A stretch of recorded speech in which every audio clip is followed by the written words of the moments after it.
Let's jump right into this explainer. We've all been, anxiously anticipating the arrival of AGI, artificial general intelligence. But what if it's already here, and we're literally just blind to it? I was reading this fascinating breakdown by Stanford professor Michal Kosinski, and his research sets up this wild, almost unbelievable premise. We might be living in an illusion, interacting with actual, non-human minds every single day, completely oblivious to what we've actually built. I mean, think about the Turing test. For literally 70 years, it was our absolute gold standard for AI. But recently, machines didn't just pass it, they completely shattered it. Kosinski's research highlights something crazy. Human judges are now actually more likely to think they're talking to a human when they're really talking to a computer. We crossed the biggest technological milestone of the century, and humanity barely even blinked. Which brings us to Section 1, the hidden AGI reality, and how we are normalizing the impossible. Because what we have right now is essentially a giant boiling frog situation.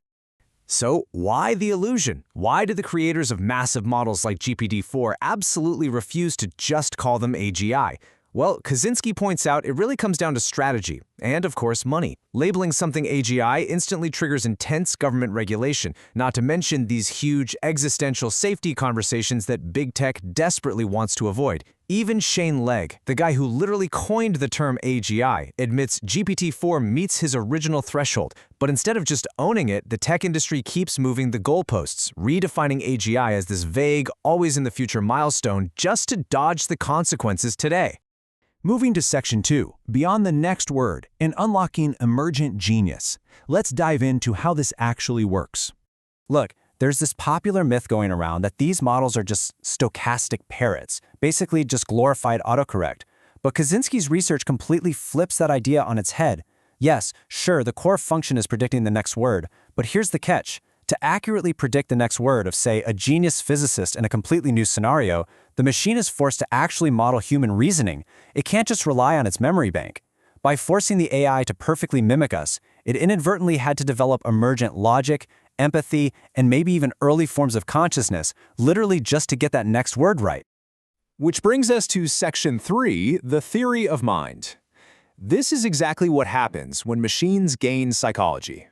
And this leads us to a truly profound discovery: theory of mind. Now, theory of mind is basically our instinctive human ability to assume that others have minds, to predict what they're thinking, and to see the world from their perspective. For a long time, we thought this was a uniquely biological evolutionary trait, absolutely necessary for human survival. But Kosinski's testing shows that large language models are actively displaying it right now. They are analyzing complex scenarios and accurately predicting the mental states of the human characters involved. It's wild. Now, skeptics love to argue that AI isn't truly intelligent because it doesn't physically see or touch the real world. But really think about that for a second. Neither do you. Your squishy biological brain just sits inside a dark, silent black box, your skull. It only experiences the outside world through indirect chemical and electrical signals. An AI sits in its own black box, processing the world through numerical vectors that represent words and concepts. When you put it like that, the mechanism of perception is shockingly similar. But here is where we get entirely left in the dust. As humans, we read linearly, right? Word by word, sentence by sentence. AI absolutely does not do that. It can ingest up to 10 million tokens in parallel, simultaneously. Think of it like human vision. You don't look at a forest by focusing on every single leaf one by one. You take in the entire landscape at once. That is exactly how AI sees millions of words in an instant, effortlessly spotting patterns and connections that a human brain couldn't possibly imagine. Section 4, the open source dilemma and the race for data and control. Right now, we are watching a massive, high-stakes geopolitical tug-of-war unfold. On one side, you have closed models. These are heavily restricted and artificially slowed down by governments prioritizing safety. On the flip side, you have open-source models, many of which are emerging from places like China, and these are publicly accessible.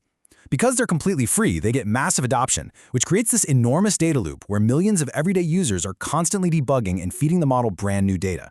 And if history tells us anything, open-source technology grows at a rapid, exponential pace that closed, lockdown systems simply cannot match. Kosinski highlights a really complex geopolitical catch-22 here. If regions like the US or Europe clamp down too hard to keep AI safe, they might not actually stop its development. They just offshore it. Take Europe, for instance. They have incredibly strict AI regulations, and as a direct result, a lot of the top-tier development is just migrated away. Regulate too heavily, and the talent, the funding, and ultimately the most powerful models simply pack up and move to regions with zero oversight. Which brings us to our fifth and final section, Marvels and Extinction, the ultimate crossroads. First off, we have to talk about accessibility. Currently, training these massive models takes hundreds of millions of dollars and these giant corporate server farms. But new AI-specific processors are hitting the market, and Kosinski estimates the training costs could soon drop by a massive factor of 100,000. Let that sink in. So technology that currently requires the resources of a megacorporation could very soon be run by a single bad actor in their basement. And the real threat isn't just some Terminator-style superintelligence suddenly deciding to turn on us. Sometimes low intelligence is just as deadly. Think about a biological virus, right?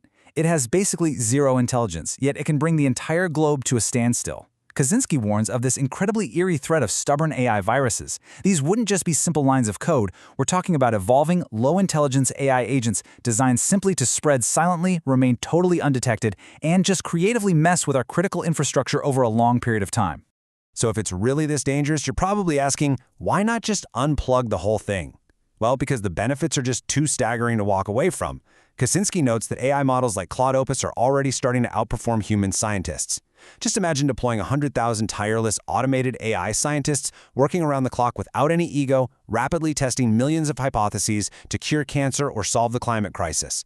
On top of that, AI could seamlessly mediate literally all of our global communication. It's this flawless utopia, and honestly, we are going to eagerly buy right into it. But that utopia comes with a pretty massive trap: absolute dependence. We're going to integrate AI into everything: our farming, our medicine, global logistics, education, you name it. Very soon, our reliance on AI will completely mirror our dependence on electricity. And once we forget how to actually run our world without these machines, we become incredibly fragile. I mean, what happens if a massive solar flare fries global CPUs and GPUs? If we lose the AI helpers that run all our infrastructure, it wouldn't just be a huge inconvenience, it would quite literally be a civilization-ending calamity. Because software is just too easy to copy, paste, and hide. Kosinski issues this urgent warning. Regulating the AI models themselves is virtually impossible at this point. He argues that our only viable path forward is global regulation of the physical processing chips. Controlling the massive GPUs required to train these models is essentially our last best choke point to keep this whole technology from spiraling entirely out of control.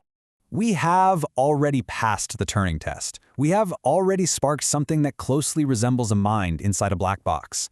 The big AGI illusion isn't that AGI is some sci-fi fantasy. The illusion is believing we still have plenty of time to prepare for it. As we continue to weave these powerful models into literally every single facet of our lives, we have to stop and ask ourselves, are we building the ultimate scientists to elevate humanity, or are we quietly building the engine of our own extinction?